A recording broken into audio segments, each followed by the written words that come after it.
Selamat pagi semuanya ya.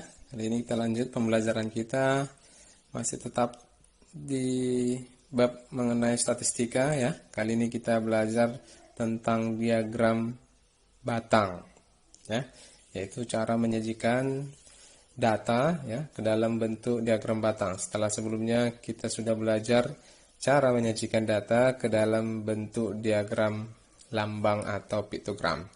Oke, untuk penjelasan selengkapnya bisa kamu lihat di penjelasan berikut ini. Pengertian dari diagram batang itu adalah jenis diagram yang menunjukkan ya bilangan ya atau kuantitas ya jumlah yang berbentuk persegi panjang. Jadi tampilannya nanti berbentuk persegi panjang. Ya, secara umum diagram batang itu menggambarkan beberapa nilai dari suatu objek penelitian pada kurun waktu tertentu. Misalkan ditampilkan adalah jumlah penduduk ya pada suatu kota dari tahun 2000 sampai tahun 2005 misalkan ya. Itu maksud dalam kurun waktu tertentu. Oke. Selanjutnya diagram batang itu ada dua, yaitu diagram batang vertikal dan diagram batang horizontal. Oke. Tampilan dari diagram batang vertikal itu bisa kamu lihat di gambar yang sebelah kiri ini ya. Inilah contoh diagram batang vertikal ya. Jadi persegi panjangnya ya itu menjulang ke atas ya, vertikal. Oke, sedangkan diagram batang horizontal ya, ini contohnya ya. Jadi tampilan daripada persegi panjangnya itu ya, itu menjulang ke kanan ya. Oke, itulah perbedaan diagram batang vertikal dan diagram batang horizontal.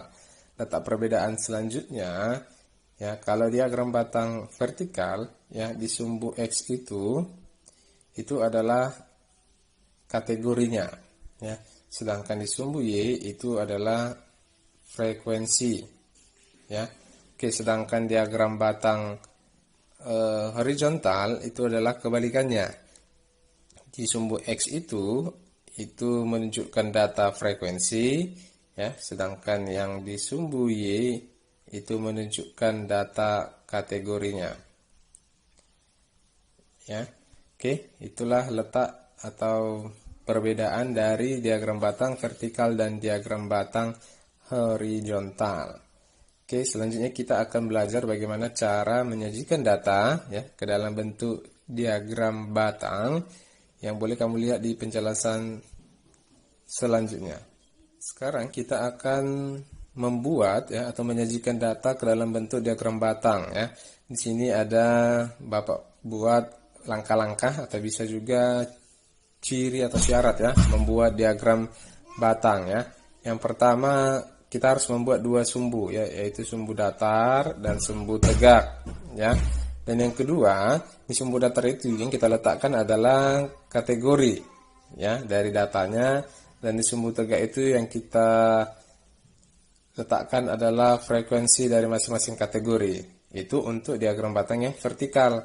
Dan sebaliknya itu adalah di sumbu datar kita letakkan frekuensi, dan di sumbu tegak kita letakkan kategori ya untuk diagram batang yang horizontal. Maksudnya ini bisa kita lihat perbedaannya ya. Kalau diagram batang yang vertikal ya, sumbu datar itu kategori, di sumbu tegak itu adalah frekuensi dari masing-masing kategori. Sedangkan di diagram batang yang horizontal, di sumbu datar itu ya frekuensinya, di sumbu tegak itu adalah kategorinya. Ya, itu harus kamu pahami ya. Oke, itu yang kedua tadi. Yang ketiga, setiap batang memiliki lebar yang sama ya. Nah, ini memiliki lebar yang sama. Oke, ya, agar kelihatan gambarnya itu rapi ya. Nah, ini lebarnya dari Januari, batang di data Januari dengan batang di Februari, Maret, April, Mei itu semua lebarnya sama ya. Jangan di Januari kamu buat lebarnya batangnya seperti ini, sedangkan di Februari lebar batangnya kamu buat lebih kecil. Nah, jadi itu tidak proporsional ya, tidak bagus kelihatannya. Nah, atau kalau yang sebelah ini bisa kita lihat ya, nah, semua ukuran batangnya itu sama. Oke, itu yang perlu kamu ingat. Dan yang terakhir ya, diagram batang itu harus memiliki nama atau judul berdasarkan data yang disajikan ya. Contohnya ini ya, ada judulnya agar kita tahu ini yang ditampilkan ini data apa ya. Contoh ini tadi data penjualan buku. Berarti kita tahu bahwa yang ditampilkan oleh diagram batang ini adalah data penjualan buku dari bulan Januari sampai bulan Mei. Ya, jadi harus ada nama atau judul dari diagram batang tersebut. Oke, itulah beberapa langkah atau ciri-ciri atau syarat untuk membuat atau menyajikan data ke dalam diagram batang. Oke, sekarang kita lihat contohnya ya. Di sini ada tabel yang menunjukkan data kunjungan ya orang ke objek wisata dalam 1 minggu ya. Jadi tampilkan ini datanya. Oke. Sekarang ini yang mau kita sajikan ke dalam diagram batang. Oke. Sekarang kita pilih diagram batang vertikal kah atau diagram batang horizontal ya. Pada umumnya yang disajikan itu adalah diagram batang yang vertikal. Berarti di sumbu datar yang kita letakkan adalah kategori. Di sini yang menjadi kategori itulah hari. Ya. Maka kita letakkan dari Minggu, Senin, Selasa, Rabu sampai Sabtu. Jadi ada judul sumbu datarnya yaitu hari. Selanjutnya di sumbu tegaknya kita letakkan adalah jumlah pengunjungnya ya atau frekuensi. Oke, di sini nah ini pun harus kamu ingat menentukan frekuensi ya atau data-data yang di sumbu tegak itu skalanya harus sama. Ya, bisa kamu lihat di sini skalanya sama ya. 100, 200, 300 berarti kelipatan 100. Jangan kamu meletakkan frekuensinya sesuka hati. Ya, misalkan ini kamu buat di sini 100. Ya, di sini kamu letakkan 250. Terus di sini kamu letakkan 300 ya. Nah, itu kurang pas ya. Jadi skalanya setiap data di sumbu tegak ini harus sama. Kalau kelipatan 100 berarti kelipatan 100 seterusnya. Kalau kelipatan 200 berarti kelipatan 200 seterusnya. Ya, jadi skalanya harus sama atau tetap. Oke, itu yang perlu kamu ingat ya. Sekarang tinggal kita sajikan data ini tadi ya. Berarti hari Minggu 950, berarti kita tentukan di mana 950 ya, di tengah-tengah ya antara 900 dengan 1000. Berarti kira-kira di sini ya. Baru kita tarik ya. Kita buat persegi panjang yang menunjukkan frekuensi 950 ya. Oke, misalkan Senin 600 ya, di mana 600 di sini kita tarik garis putus-putus. Baru kita buat persegi panjang yang menunjukkan 600 ya. Oke, selanjutnya hari Selasa 450 ya. Oke, ya begitu seterusnya. Jadi Bapak rasa itu bisa kamu pahami ya untuk menampilkan data ke dalam bentuk diagram batang. Oke, untuk contoh selanjutnya bisa kita lihat di penjelasan berikutnya. Di contoh kedua ini ya, kita disuruh menampilkan atau membuat data yang berisi tampilan banyak siswa di kelas 7 di sekolah A. Oke. Jadi di sini ada dua kategori yang mau kita tampilkan ya, yaitu banyak siswa laki-laki dan banyak siswa perempuan di setiap kelas. Maka tampilan dari diagram batangnya itu adalah diagram batang yang ganda ya, atau tidak diagram tunggal seperti contoh yang pertama ini ya. Ini diagram batangnya itu tunggal karena kategori data yang mau kita tampilkan itu tunggal ya, hanya hari. Sedangkan di sini ya kategori dari data yang mau kita tampilkan ya itu lebih dari satu ya, ada kategori laki-lakinya, ada kategori perempuannya ya, jadi harus bisa kita bedakan. Sekarang kita letakkan ya, di sumbu X itu adalah kategori kelas ya, dari 7A sampai 7F. Di sumbu tegak itu adalah jumlahnya atau frekuensinya. Dan jangan lupa judul daripada diagramnya. Oke, sekarang kelas 7A laki-lakinya 14, perempuannya 18 ya. Berarti kita tarik aja ya persegi panjang yang menunjukkan frekuensi 14 ya, dan perempuan yang menunjukkan frekuensi 18. Oke. Terus di kelas 7B laki-lakinya 15 ya, ini 15 frekuensinya, dan perempuannya 16 ya, ini frekuensinya 16. Oke, begitu seterusnya. Oke, jadi di sini perlu kamu lihat juga seperti yang Bapak katakan, skala data di sumbu tegak itu sama ya. Ini bisa kamu lihat 5, 0, 5, 10, 15, 20. Itu artinya kelipatan-kelipatan 5. Ya, itu yang perlu kamu lihat. Jadi skala data atau ukuran di sumbu tegak itu harus sama. Selanjutnya, karena ini diagram batangnya tidak tunggal ya atau ganda, kamu harus memberi keterangan ya, keterangan gambar.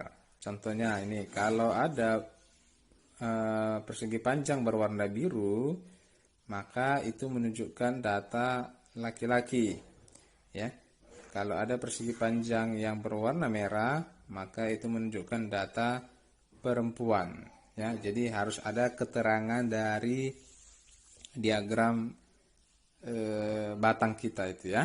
Kalau tidak ada keterangannya, kita tidak tahu bahwa yang berwarna biru ini menunjukkan data siapa, atau yang berwarna merah ini menunjukkan data apa ya. Oke, itu perlu kamu pahami. Jadi Bapak rasa sekarang kamu sudah bisa ya menyajikan data ke dalam bentuk diagram batang ya. Sekarang kamu yang membedakan dia tunggal atau dia ganda ya. Kalau dia tunggal berarti data kategorinya itu tunggal, contohnya ini tadi ya. Kalau dia ganda, data kategorinya itu lebih dari satu, contohnya ini ada kategori laki-laki, ada perempuan. Kalau kategorinya juga banyak, berarti di sini nanti bisa banyak jenis-jenis diagram batangnya ya yang kamu gambarkan ya. Tapi jangan lupa keterangannya harus ada. Oke, itu untuk menyajikan data ke dalam bentuk diagram. Sekarang kita akan belajar cara membaca ya, cara membaca data yang ditampilkan pada diagram batang ya, yang bisa kamu pahami ya pada penjelasan selanjutnya. Sekarang kita masuk ke topik membaca data ya yang disajikan pada diagram batang ya. Kita harus bisa membaca apa makna dari data yang disajikan pada diagram batang, sehingga kita bisa menaksirkan ya, atau menebak lah ya. Oke, kita bisa lihat contohnya ya. Di layar ada soal ya. Pada bulan Januari, kelompok musik Melodi dan Gita Indah mengeluarkan CD baru mereka. Selanjutnya pada bulan Februari, kelompok musik Suara Merdu dan Pop Rock menyusul. Grafik berikut menggambarkan hasil penjualan CD dari bulan Januari sampai bulan Juni ya. Oke, di sini karena mau ditampilkan ada 4 grup musik ya. Maka persegi panjangnya nanti juga ada 4 jenis ya. Nah, ini bisa kita lihat di gambar ini ya. Ada 4 jenis. Yang berwarna biru ya, biru muda itu menampilkan melodi ya, data dari grup musik Melodi. Yang orange dari Gita Indah ya, menampilkan data di grup musik Gita Indah ya. Yang hijau menampilkan data grup musik Suara Merdu, dan ungu dari data grup musik pop rock ya. Oke, ini dia. Ini grafiknya ya. Sekarang pertanyaannya adalah, manajer kelompok musik Gita Indah agak khawatir karena penjualan CD kelompok musiknya mengalami penurunan ya dari bulan Februari sampai Juni. Coba kita lihat ya, Gita Indah tadi yang persegi panjang orange dari bulan Februari. Ya, ini Maret, April, Mei, Juni ya. Memang betul ya, trennya itu selalu menurun. Oke. Berapa perkiraan penjualan CD kelompok musik ini pada bulan Juli jika kecenderungan penurunan pada bulan-bulan sebelumnya terus berlanjut? Nah, kira-kira kalau bulan Juli di sini berapa penjualannya? Ya, oke, di sini bisa kita lihat ya.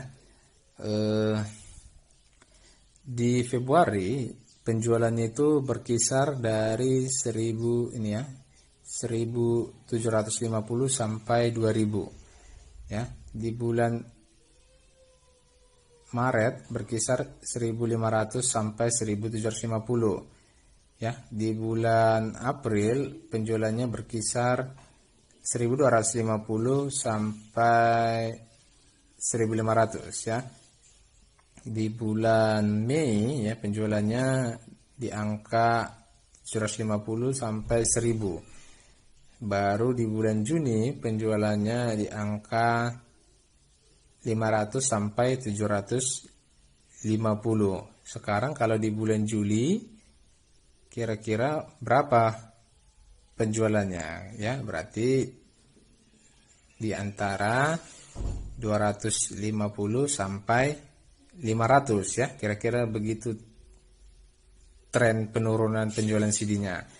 Maka kita lihat pilihannya ya, yang mana yang menyajikan jawaban di antara 250 sampai 500 ya.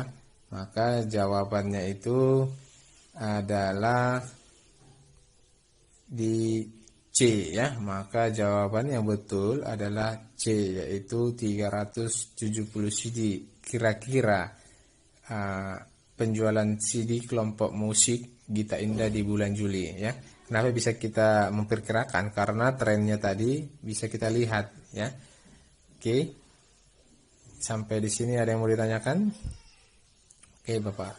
Rasa bisa ya. Sekarang kita lihat contoh kedua. Di sini ada diagram batang yang menyajikan data penjualan top 5 smartphone ya pada tahun 2017 dan 2018 ya.